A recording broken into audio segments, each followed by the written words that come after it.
ఒక రూట్లో వెళ్ళిపోతున్న వాళ్ళని పట్టుకోవటం, పిలుచుకోవటం, తన పని కొరకు నిలబెట్టుకుని ఆయన సేవార్థమై వినియోగించుకోవటం. దారి తప్పిపోయిన స్థితిలో నుంచి వారిని పిలవటం, మరలా సక్రమమైన మార్గంలో వాళ్ళని పెట్టడం, వాళ్ళ ద్వారా గొప్ప కార్యాలు జరిగించుకోవటం. అంటే ఒక గుంపులో వదిలేదు, వాళ్ళను స్పెషల్గా తీసుకున్నాడు. అందుకే ప్రభువు కూడా యోహాను సువార్తలో చాలా స్పష్టంగా మాట్లాడుతూ, నేను మిమ్మల్ని లోకంలో నుండి ఏర్పరచుకుని ఉన్నాను అన్నాడు శిష్యులతో. మీరు చదువుకున్నారు ఆ మాట యోహాను సువార్తలో 15వ అధ్యాయంలో చాలా స్పష్టంగా. నేను మిమ్మల్ని ఎక్కడి నుంచి ఏర్పరచుకున్నాను? లోకంలో నుండి ఏర్పరచుకుని ఉన్నాను. అంటే లోకంలో నుండి నా పని కొరకు, నా పరిచర్య కొరకు, నా చిత్తమును మీ జీవితాలలో నెరవేర్చుట కొరకు నేను ప్రత్యేకంగా ఏర్పరచుకున్న సాధనాలు మీరు. ఒకసారి పిలువబడ్డామంటే ఆ పిలుపుకు లోబడినప్పుడు ఏమని అనాలి? దేవుని సన్నిధిలో నిలువబడి, ప్రభువా ఇదిగో నేనున్నాను, నీ చిత్తము నెరవేర్చుటకు నేనున్నాను, ఏం చేయమంటారు చెప్పండి తండ్రి. నీ దాసుడు శిరస వహిస్తున్నాడు, నీ దాసుడు నీ ఆజ్ఞకు లోబడుతున్నాడు, నీ దాసురాలు నీ ఆజ్ఞకు లోబడుతోంది. భక్తురాలైన మరియ కూడా దూత వచ్చి చెప్పినప్పుడు ఆ వందనవచనం విన్న తర్వాత, భయపడిన తర్వాత ఏమంటది? నేను ప్రభు యొక్క దాసురాలను. ఎవరు? నేను ప్రభు యొక్క దాసురాలను. సో నేను I'm a servant of lord. So నేను ప్రభు యొక్క దాసురాలను కనుక తండ్రి ఆయన చిత్తము నా బ్రతుకులో నెరవేరాలి. ఆయన అడగటం నేను చేయకపోవడవునా? ఆయన అడగటం నేను వద్దనడవునా? ఆయన పని చెప్పటం నేను మానేయడవునా? నో, అలా జరగదే. క్రైస్తవ భక్తి జీవితం ఎందుకు గాడి తప్పింది? చాలామందిని చూడండి, క్రైస్తవుల్లోనే చెడిపోయిన వాళ్ళు ఉన్నారు, క్రైస్తవుల్లోనే దారి తప్పి బతుకుతున్న వాళ్ళు ఉన్నారు, క్రైస్తవుల్లోనే నీతిమాలిన జీవితాలు జీవిస్తున్న వాళ్ళు ఉన్నారు, క్రైస్తవుల్లోనే వ్యసనాలకు లోనైపోయిన వాళ్ళు ఉన్నారు, క్రైస్తవుల్లోనే పడిపోయిన స్థితిలో ఉన్నారు, క్రైస్తవులై ఉండి నానా దరిద్రాలైన కేసుల్లో ఇరుక్కొని జైళ్ళకు పోతున్న వాళ్ళు ఉన్నారు.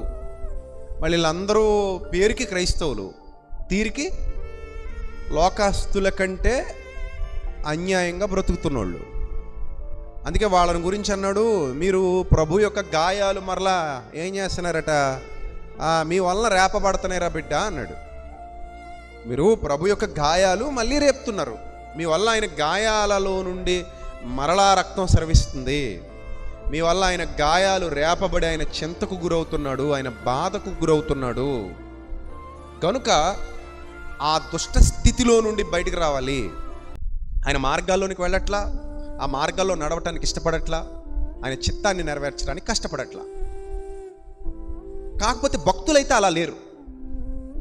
మీరు ఒక్కటే గుర్తుపెట్టుకోండి, మనం ఎందుకు చెడిపోతున్నాం, వాళ్ళు ఎందుకు చెడిపోలేదు, మనం ఎందుకు పడిపోతున్నాం, వాళ్ళు ఎందుకు పడిపోలేదు. భక్తులు పడిపోకుండా స్థిరంగా నడిచారు. ఈ రోజున్న లోకం ఆ రోజు లేదా చెప్పండి? శరీరాశ ఆ రోజు లేదా? ఉంది కదా. నేత్రాశ ఆ రోజు లేదా? ఉంది కదా. జీవపు డంబం ఆ రోజు లేదా? ఉంది కదా. శరీరాశ ఉంది, నేత్రాశ ఉంది, జీవపు డంబం కూడా ఉంది. మరి ఇవన్నీ ఆ రోజు ఆ కాలంలో కూడా ఉన్నప్పుడు వాళ్ళు ఎవరూ పడిపోకుండా బ్రతికినప్పుడు మనం మాత్రం ఎందుకు దరిద్రాలన్నీ చూసి పడిపోతాం? అంటే కొంచెం అప్డేట్ అయింది కదండి. అయితే కొంచెం అప్డేట్ అయింది, అఫ్ కోర్స్ అవనివ్వండి. అప్డేట్ అయితే మనం దానికంటే అప్డేట్ అవ్వలేమా? తల్లి కువైట్లో ఉంది, ఇప్పుడు బండి కొంటావా కొనవా, కొంటావా కొనవా అని కూర్చున్నాడు. అసలు ఇక్కడ పరిస్థితులు బాగుంటే తల్లులు తండ్రులు అక్కడ దాకా వెళ్తారా? వెళ్ళరు కదా. ఇక్కడ పరిస్థితులు బాగోకే కదా అక్కడ దాకా వెళ్ళారు. మరి పిల్లలు అర్థం చేసుకోవాలి కదా. కొందరికి అర్థం కావు. ఎందుకు కొంటావు, ఎవరి కోసం కొంటావు, కొంటావా చస్తావా అన్నట్టు పీడించుకుని తినడానికి ఇష్టపడతారు తప్ప, మా నాన్న ఎన్ని కష్టాలు పడుతున్నాడు, మా అమ్మ ఎన్ని కష్టాలు పడుతుంది, ఎన్ని పాటలు పడి నన్ను పెంచుతున్నారు, ఎన్ని ఇబ్బందులు పడి నాకు భోజనం పెడుతున్నారు వాళ్ళు, అసలు నా కోసమే కదా ఊరు కాని ఊరిలో దేశం కాని దేశంలో పనికిళ్ళి వాళ్ళ చేత వీళ్ళ చేత మాట్లాడుతున్నారు, అయినోళ్ళని ఉన్నూరిని కనతల్ని వదులుకుని పోయారంటే దానికి కారణం నన్ను పోషించడానికే కదా అని ఆలోచన ఆ పిల్లలకి రావాలి, యవన దశలో రావాలి. రాలా. రక్తం దిక్కుమాలిన ఉడుకు రక్తం ఎవడకు కావాలి? ఇలాంటి ఉడుకు రక్తం చెప్పండి, మీరే చెప్పండి, ఎవడకు కావాలి? అందుకే పిల్లలు జ్ఞానం కలిగిన వారు అవ్వాలి. అందుకే యవనస్తులు దేని చేత తమ నడతను శుద్ధి చేసుకుందరు అన్న వాక్యాన్ని వినడానికి కానీ దానికి లోబడ్డానికి కానీ ఒప్పుకోదట మనసు, ఒప్పుకోదు. కొంతమందికి చూడండి మంచి చెప్పినా తలకెక్కదు, మంచిగా నడవమని చెప్పినా కొంతమందికి తలకెక్కదు. నేను పట్టుకున్న కుందేలకు 3 కాళ్ళు అంటారు వాళ్ళు. వాళ్ళ జీవితం ఇంకంతే, ఆ దరిద్ర బతుకు ఇంకంతే, మారదది. ఎంత చెప్పినా, దేవుని వాక్యం ఎంత వినిపించినా, మంచి మార్గంలో నడవమని ఎంత నేర్పించినా, కుక్కతోక వంకర అన్న చందాన కొన్ని జీవితాల్లో ఏం రాదు, మార్పు రాదు. ఇంకా మార్పు రాదు. వాళ్ళు అలాగే బతుకుతారు, అలాగే చచ్చిపోతారు. అందుకే దేవుని గ్రంథంలో ఒక మాట ఉంది, అడవి గాడిద పిల్ల నరుడై పుట్టిన నాటికి కానీ మూర్ఖుడు వివేకి కాడు అని ఉంది. ఇది సాధ్యమా? అడవి గాడిద పిల్ల నరుడై పుట్టుట సాధ్యమా? కాదు. అంటే ఈ మూర్ఖుడు లేదా ఈ మూర్ఖురాలు వివేక అవటం సాధ్యమా? ఇది సాధ్యం కాదనమాట. గద్దించే అధికారం తండ్రికి ఉంటుంది.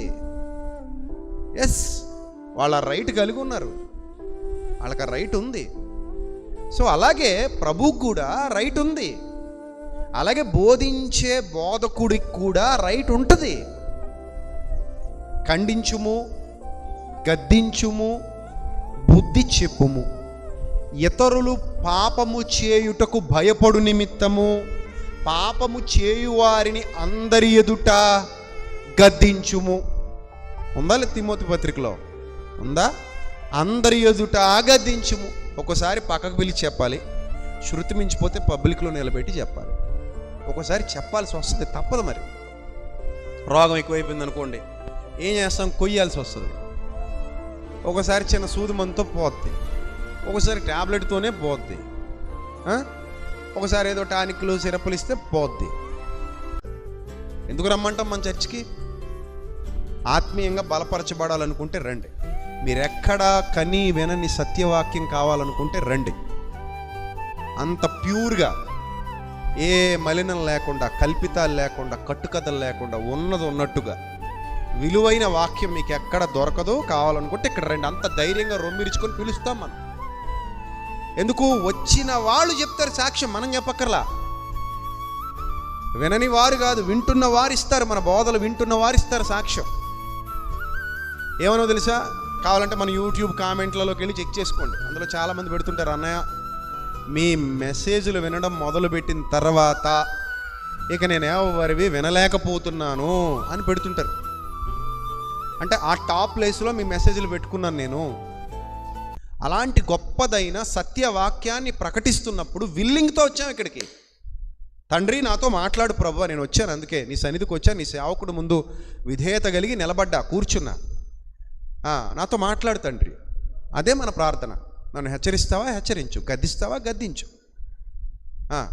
కొడతావా కొట్టు.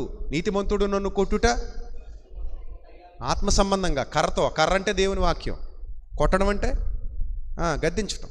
నీతిమంతుడు నన్ను కొట్టుట నాకు తైలాభిషేకం. పౌలు భక్తుడు ఏమన్నాడు? సాత్వికమైన మనసుతో రావాలా సంగమా? బెత్తం పట్టుకుని రావాలా అన్నాడు. బెత్తం, ఈ రోజుల్లో బెత్తం పట్టుకుంటే బెత్తం ఉండదని చాలామంది బెత్తాలు పట్టుకోవడం మానేశారు బత్తేల కోసం.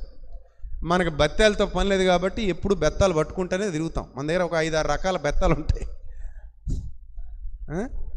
పట్టుకుంటుంటాం. దుఃఖముతో ఆ పని చేసిన ఎడల ఏడవకూడదట. ఏ సంఘాన్ని బట్టి ఏ సేవకుడు ఏడవకూడదు. సత్యం చెప్పే ఏ సేవకుడు సంఘం వలన ఏడవకూడదు. ఒకవేళ అలాంటి ఏడ్చే పరిస్థితి, దుఃఖం వచ్చే పరిస్థితి, దుఃఖపడే పరిస్థితి ఒకవేళ సంఘం సేవకుడికి కలిగిస్తే, వారు దుఃఖపడి ఆ పని చేసిన ఎడల మీకు నిష్ప్రయోజనం. గనుక దుఃఖముతో కాక సేవకుడు సంఘాన్ని ఆనందముతో చూసి ఆనందించినట్లు, ఆనందముతో సేవ చేయునట్లు, దుఃఖముతో కాక వారు చేసే సేవ ఆనందముతో చేయునట్లు వారి మాట విని వారికి లోబడి ఉండండి అని ఉంది. సేవకుడికి సంఘం ఏమై ఉండాలట? లోబడి ఉండు, అతని మాట విను. నువ్వు సేవకుడి మాటే వినకపోతే ఇంక దేవుని మాట ఏమి వింటావు?